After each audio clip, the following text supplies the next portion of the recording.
Good morning students.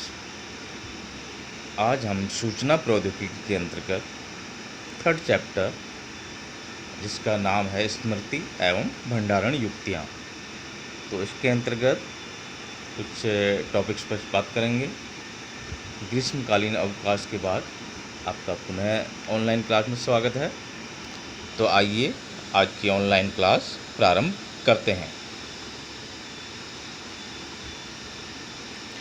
विद्यार्थियों, information technology के अंतर्गत आज आपका जो थर्ड चैप्टर है मेमोरी एंड स्टोरेज डिवाइसेस, जिसे स्टोरेज डिवाइसेस को हिंदी में हम भंडारण युक्तियाँ भी कहते हैं। तो आज हम जिन बिंदुओं पर चर्चा करेंगे उसमें आपका है मेमोरी क्या है और मेमोरी की प्रकार।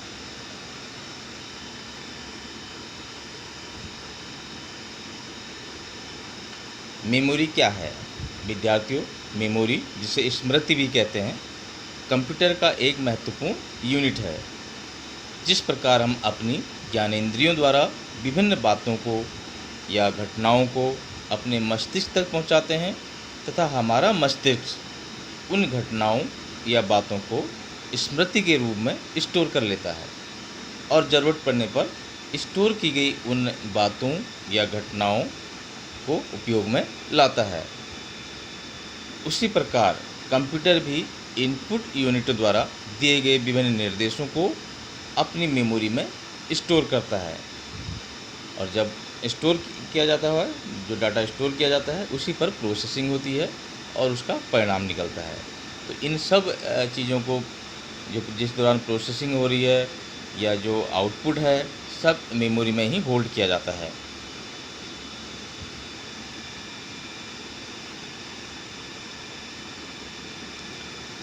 किसी भी निर्देश, सूचना अथवा परिणाम को संचित करके रखना स्मृति कहलाता है या मेमोरी कहलाती है। तो जिस प्रकार हमारे मस्तिष्क का एक भाग विभिन्न घटनाओं को याद रखने के काम आता है, ठीक उसी प्रकार कंप्यूटर में भी जो सीपीयू है उसका एक यूनिट विभिन्न निर्देशों को स्टोर करके रखता है या उनकी मेमोरी बनाता है, जिसे मेमोरी यूनिट कहा जाता है।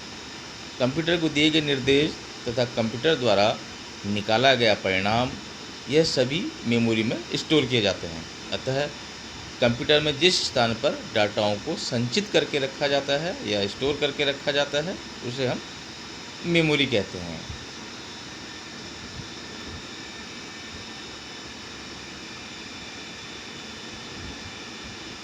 What is memory? Student, memory an important unit of a computer. Just as we transmit various things or events to our brain through our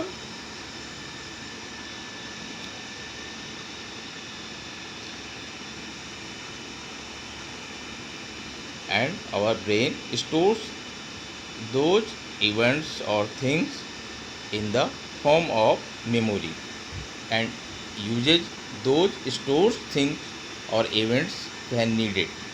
Similarly, the computer also stores the various instructions given by the input units in its memory and then performs various actions on them as per the instructions.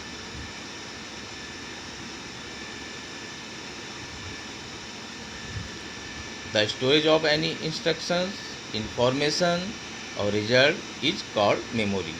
Just as a part of our brain is used to remember various events, in the same way, in the computer also a unit of CPU makes memory of different instructions, which is called memory unit.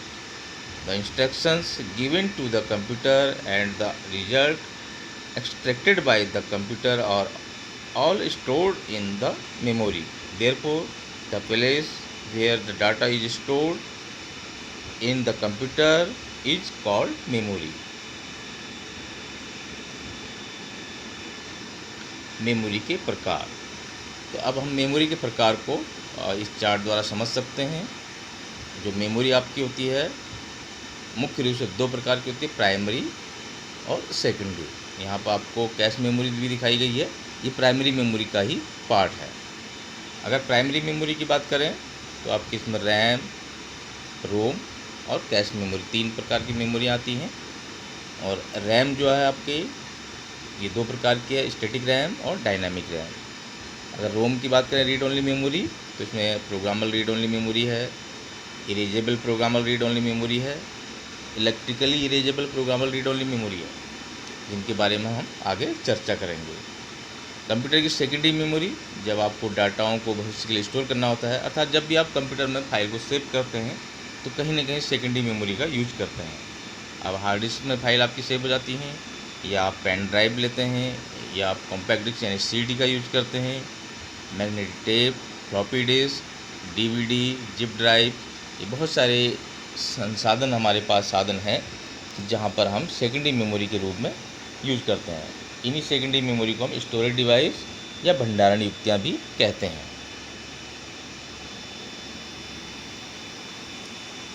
अब हम computer की primary memory की बात करें तो primary memory, जिसे हम computer की मेन मेमोरी भी कहते हैं या इंटरनल मेमोरी भी कहते हैं, तो यह एक ऐसी मेमोरी है जो डाटाओं की उस दौरान मेमोरी बनाती है जब सीपीयू द्वारा डाटा प्रोसेस किए जा रहे होते हैं। विद्यार्थियों, आप सभी मोबाइल भी यूज करते हैं, तो मोबाइल में उसकी जो इंटरनल मेमोरी होती है यानी आपकी उसमें रैम होती है। यहाँ पर आपके प्राइमरी मेमोरी के अंतर्गत 3 प्रकार की मेमोरी आती हैं, जिसमें आपका रैम है, रैंडम एक्सेस मेमोरी, रोम जिसे आप रीड ओनली मेमोरी कहते हैं, और कैश मेमोरी। तो इन तीनों के बारे में हम अब जानने का प्रयास करते हैं। तो प्राइमरी मेमोरी के अंतर्गत आपका primary memory which is also called main memory और internal memory of computer. It is a memory that makes memory of data while the data is being processed by the CPU. There are 3 types of primary memory: random access memory, read only memory, cache memory. हम यहाँ पर चित्र के माध्यम से भी देख सकते हैं। प्राइमरी मेमोरी में आपका रैम है, जिसे पहले ही बताया गया कि 2 भागों में बांटा गया है, एस रैम और डी रैम, स्टैटिक रैम और डायनामिक रैम। रोम आपकी यहाँ पर programmable read only memory, erasable programmable read only memory और electrically erasable programmable read only memory, 3 भागों में से बांटा गया है। और तीसरे नंबर पर आपका जो है कैश मेमोरी आती है। तो इनका अध्ययन हम आगे अगली स्लाइड में करेंगे। रैम, तो रैम का पूरा नाम आपको अभी बताया, रैंडम एक्सेस मेमोरी। ये कंप्यूटर की मुख्य मेमोरी कहलाती है। जब भी हम कंप्यूटर में कोई सॉफ्टवेयर या फाइल खोलते हैं तो सबसे पहले रैम में ही वो लोड होते हैं, जिसके बाद सीपीयू द्वारा उन्हें प्रोसेस किया जाता है। तो अगर हम आसान भाषा में हम कह सकते हैं कि कंप्यूटर पर जो भी काम हो रहा है और जब इस दौरान कंप्यूटर ऑन है आपका, या आप जिस एप्लीकेशन में वर्क कर रहे हैं, वो सब रैम में चल रहा होता है। इसीलिए हमें इसे टेम्परेरी मेमोरी कहते हैं, क्योंकि जब आप जिस दौरान आप काम कर रहे होते हैं उस दौरान उन डाटाओं की मेमोरी बनती है। जैसे ही आप उस सॉफ्टवेयर से बाहर निकलते हैं या अपना सिस्टम बंद कर देते हैं तो ये इस मेमोरी में यानी रैम में आपका वो डाटा सुरक्षित नहीं रहता है। इसीलिए इसको आप टेम्परेरी मेमोरी कहते हैं। तो इसमें डाटा जब तक सीपीयू को उसकी ज़रूरत होती है तब तक रहता है, जैसे हम उससे बाहर निकलते हैं ये नष्ट हो जाता है। तो ये अन्य स्टोरेज डिवाइस के मुकाबले बहुत तेज़ होती है। रैम मुख्य रूप से वोलेटाइल प्रकृति की होती है, अर्थात कंप्यूटर बंद होते ही उसमें मौजूद डेटा डिलीट हो जाता है। रैम मुख्य रूप से 2 प्रकार की होती हैं, पीछे भी आपको बताया गया, एस रैम और D RAM.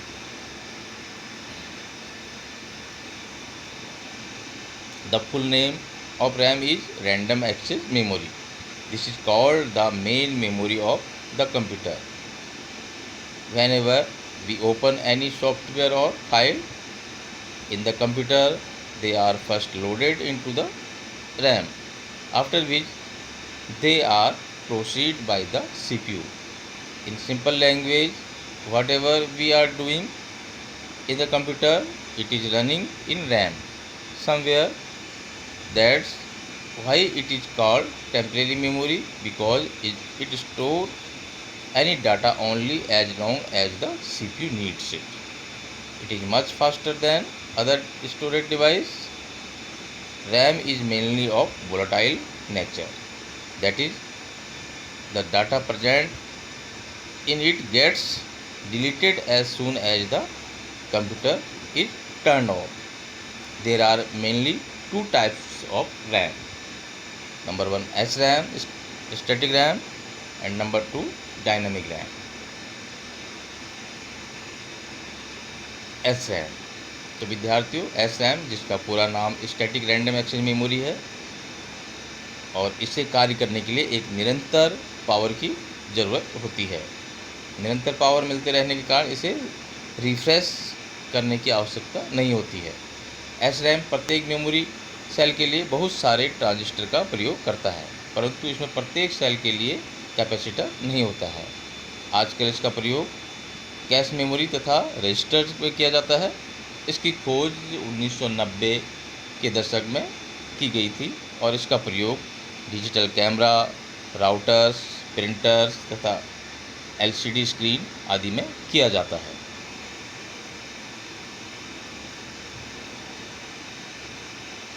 The full name of SRAM is Static Random Access Memory. It requires a constant power to work due to continuous power supply. It does not need to be refreshed. SRAM use many transistors for each memory cell, but it does not have capacitor for each cell. Nowadays, it is used in cache memory and registers. It was discovered in the 1990 and is used in digital cameras, routers, printers and LCD screens. DRAM, विद्यार्थियों जिसका पूरा नाम dynamic random access memory है, इसे कार्य करने के लिए एक रिफ्रेश पावर की ज़रूरत होती है तथा इसके पास मेमोरी सेल के लिए ट्रांजिस्टर तथा कैपेसिटर होते हैं। इसका जो आविष्कार हुआ 1970 के दशक में हुआ, तैयार किया गया इसको, और इसका प्रयोग video game, consoles, networking, hardware तथा सिस्टम मेमोरी आदि में किया जाता है। The full name of DRAM is Dynamic Random Access Memory. It needs a refresh power to work and it has transistor and capacitor for memory cell. It was created in the 1970s and it used in video games, consoles, networking hardware and system memory etc. अब हम RAM की विशेषताओं को जानेंगे कि RAM की क्या विशेषताएं हैं। तो रैम जैसे कि पीछे बताया कि एक वोलेटाइल मेमोरी है। यह अन्य मेमोरी की तुलना में ज़्यादा महंगी होती है। इसकी स्टोरेज कैपेसिटी सेकेंडरी मेमोरी की तुलना में कम होती है। इसकी स्पीड सेकेंडरी मेमोरी से काफ़ी अधिक होती है। विद्युत सप्लाई बंद होते ही या कंप्यूटर को बंद करते ही इस मेमोरी से डाटा नष्ट हो जाता है। सारे प्रोग्राम, एप्लीकेशंस, इंस्ट्रक्शंस सभी इस मेमोरी में ही चलते हैं। इस मेमोरी को CPU इस्तेमाल करता है। इसको कंप्यूटर की वर्किंग मेमोरी या इंटरनल मेमोरी या प्राइमरी मेमोरी बोला जाता है।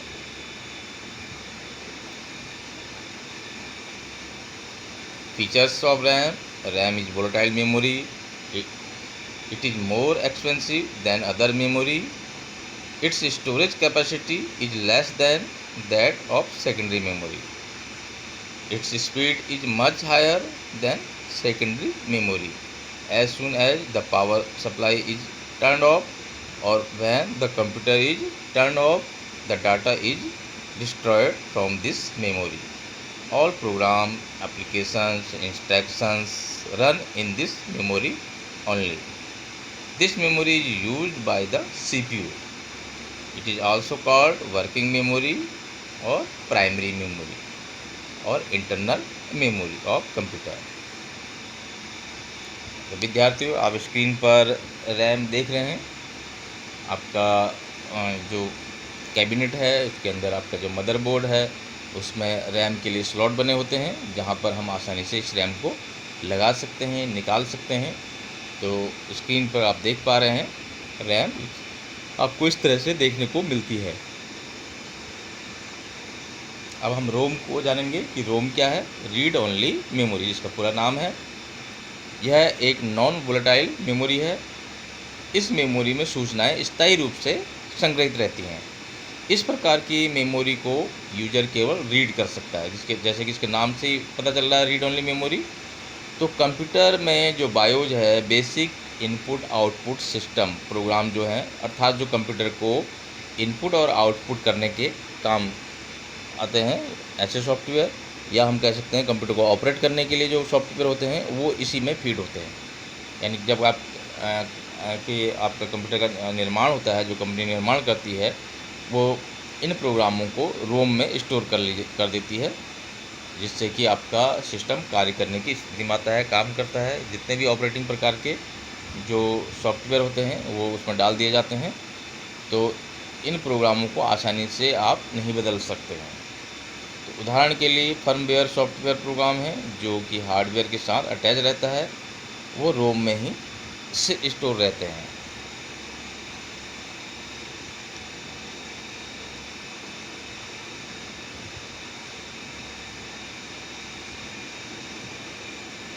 रोम, रीड ओनली मेमोरी।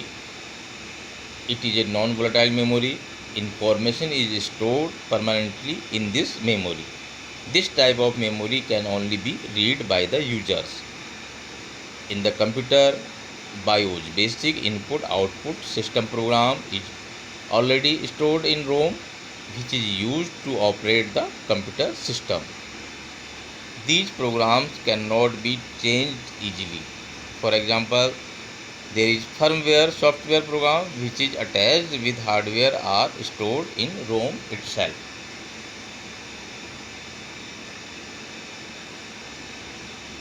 रोम का प्रयोग जो है केवल कंप्यूटर या मोबाइल में ही नहीं होता है, बल्कि इसका उपयोग television, washing machine, microwave oven, AC तथा लिफ्ट आदि में भी किया जाता है। अगर हम इसकी विशेषताओं की बात करें तो सबसे पहला गुण है इसका कि यह स्थायी मेमोरी है। रैम आपकी अस्थायी थी, ये स्थायी है। इसमें कंप्यूटर के सभी जो बेसिक फंक्शन हैं या जो निर्देश हैं वो स्टोर किए जाते हैं। रोम केवल रीडेबल होती है, जिसका अर्थ यह है कि इसमें स्थिर इंफॉर्मेशन को केवल रीड किया जाता है। कंप्यूटर द्वारा इसे बार बार पढ़ा जाता है, क्योंकि कंप्यूटर के निर्देश इसमें होते हैं। कीमत की बात करें तब रोम जो है रैम की तुलना में सस्ती होती है। रोम बहुत ही कम ऊर्जा का प्रयोग करती है और ये बहुत ज़्यादा रिलायबल होते हैं।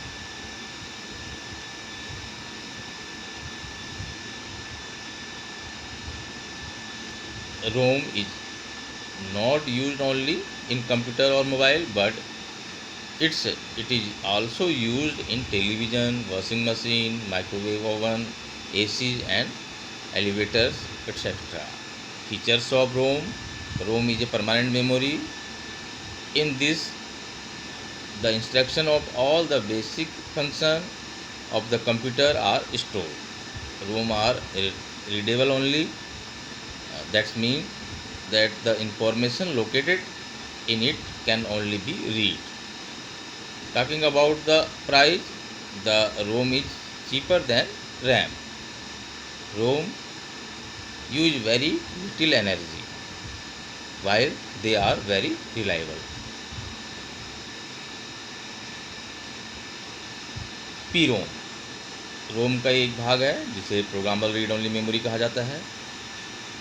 यानी आपका प्रोग्रामेबल रीड ओनली मेमोरी में केवल एक बार ही डाटा स्टोर किया जाता है, इसे मिटाया नहीं जा सकता और ना ही इसे बदला जा सकता है। कंप्यूटर निर्माण के समय इसमें आवश्यक बायोस ऐड कर दिया जाता है। तो रोम का प्रकार है एक पी रोम, उसके बाद आपका P ROM data can be stored only once in P ROM, It cannot be erased or changed. At the time of manufacturing the computer, necessary BIOS is added to it. अब हम EPROM की बात करें तो इसका पूरा नाम है erasable programmable read only memory. तो इसके नाम से ही पता चल रहा है कि इसमें फीड किए गए डाटाओं को, जो स्टोर किए गए डाटाओं को, उसको अल्ट्रावायलेट किरणों के द्वारा मिटाया जा सकता है और इसमें नए प्रोग्राम फीड किए जा सकते हैं, संग्रहित किए जा सकते हैं या स्टोर किए जा सकते हैं। EPROM, erasable programmable read only memory. It is similar to PROM, but the stored program in it can be erased by ultraviolet rays and new programs can be stored.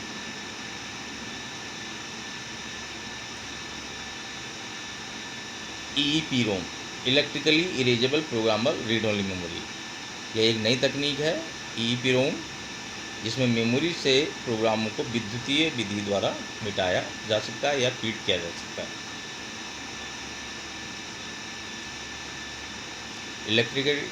Electrically erasable programmable read-only memory. There is also a new technology, EEPROM, in which programs can be erased from memory by electrical method. आप screen पर देख पा रहे हैं रोम को। अगर आप अपनी कैबिनेट के अंदर मदरबोर्ड पर देखें तो आपको आसानी से रोम देखने को मिल जाती है। Cache memory. कैश मेमोरी भी आपकी प्राइमरी मेमोरी का पार्ट है। वोलेटाइल कंप्यूटर मेमोरी है जो CPU के बहुत करीब होती है, जिसे CPU की मेमोरी भी कहा जाता है। इसमें सभी वर्तमान जितने भी निर्देश हैं कैश मेमोरी में स्टोर रहते हैं। यह सबसे तेज़ मेमोरी है जो कंप्यूटर माइक्रो प्रोसेसर को हाई स्पीड डेटा एक्सेस प्रदान करती है। कैश का अर्थ है कि इसका उपयोग यूजर द्वारा दिए गए इनपुट को स्टोर करने के लिए किया जाता है और जो कंप्यूटर माइक्रो प्रोसेसर के लिए कार्य करने के लिए आवश्यक है। लेकिन ये जो मेमोरी है आपकी, ये रैंडम एक्सेस मेमोरी और हार्ड डिस्क की तुलना में जो कैश मेमोरी है की क्षमता बहुत कम होती है, ये महंगी होती है। Cache memory is volatile computer memory that is very close to the CPU, also called CPU memory. In this, all the current instructions are stored in the cache memory. It is the fastest memory that provides high-speed data access to the computer microprocessor. Cache memory that it is used to store the input given by the user and which is necessary for the computer microprocessor or function. But the capacity of cache memory is very less as compared to random access memory and hard disk. Secondary memory. अगर हम secondary memory की बात करें तो जब भी डाटाओं को भविष्य के लिए स्टोर किया जाता है तब हम सेकेंडरी मेमोरी का यूज करते हैं। इसमें आप hard disk, floppy disk, compact disc, pen drive, बहुत सारे साधन हमारे पास हैं। इन्हें आप भंडारण युक्तियाँ भी कहते हैं। तो कंप्यूटर की सेकेंडरी मेमोरी, जिसे एक्सटर्नल मेमोरी भी कहते हैं, यह एक ऐसी मेमोरी है जिसमें भविष्य के लिए डाटाओं को स्टोर करके रखा जाता है। हम कंप्यूटर में विभिन्न डेटा को फाइल के रूप में संग्रहित करके रखते हैं और यह फाइल है किसी न किसी स्टोरेज डिवाइस में स्टोर की जाती है, जिन्हें हम भंडारण युक्तियाँ या सेकेंडरी मेमोरी के नाम से जानते हैं। सेकेंडरी मेमोरी में हम बहुत अधिक मात्रा में डाटाओं को भविष्य के लिए स्टोर कर सकते हैं और तब तक कर सकते हैं जब तक हम उन्हें डिलीट ना कर लें। हम इनको सुरक्षित रूप में रखते हैं। हम पेन ड्राइव में या चिप में या कॉम्पैक्ट डिस्क में बहुत सारे साधन हैं जहाँ पर डाटाओं को स्टोर करके रख सकते हैं। अगर हम इसकी स्टोरेज क्षमता की बात करें तो 16 टेराबाइट तक की इसकी मेमोरी होती है, तो बहुत अधिक डाटाओं को आप स्टोर करके रख सकते हैं। The secondary memory of a computer, also called external memory, is a memory in which data is stored for future use. We store various data in the form of files in the computer and this file is stored in same kind of storage device which we know as storage device or secondary memory. In secondary memory we can store a large amount of data. Secondary memory is the permanent storage device of the computer. This is where large amount of data and software program are stored permanently. The storage capacity of a secondary memory is up to a maximum of 16 terabyte. यहाँ पर हम secondary memory के विभिन्न प्रकार देख पा रहे हैं, जिन्हें हम अगली वीडियो में विस्तार से अध्ययन करेंगे। यहाँ पर आपका ब्लू-रे आपका डिस्क है, डीवीडी है, हार्ड डिस्क आपकी है जो कंप्यूटर पर लगी होती है, कॉम्पैक्ट डिस्क यानी सीडी, एसडी कार्ड है, पेन ड्राइव हैं, सॉलिड स्टेट ड्राइव हैं। तो बहुत सारे साधन आज वर्तमान समय में सेकेंडरी मेमोरी यानी आपकी सेकेंडरी मेमोरी या भंडारण युक्तियाँ या स्टोरेज डिवाइस के रूप में उपलब्ध है। तो विद्यार्थियों, आज आपने इस वीडियो के माध्यम से कंप्यूटर की मेमोरी तथा कंप्यूटर के प्रकारों को समझा। आशा करता हूँ आपको ये अच्छी तरह से समझ आया होगा। अगर किसी प्रकार की कोई परेशानी होती है तो आप पर्सनल नंबर पर कॉल करके समस्या का समाधान करा सकते हैं। तो अगली वीडियो में कुछ नए टॉपिक के साथ फिर उपस्थित होंगे। तब तक के लिए धन्यवाद। आप वीडियो को लाइक तथा सब्सक्राइब करें और इसे ध्यान से समझने का प्रयास करें।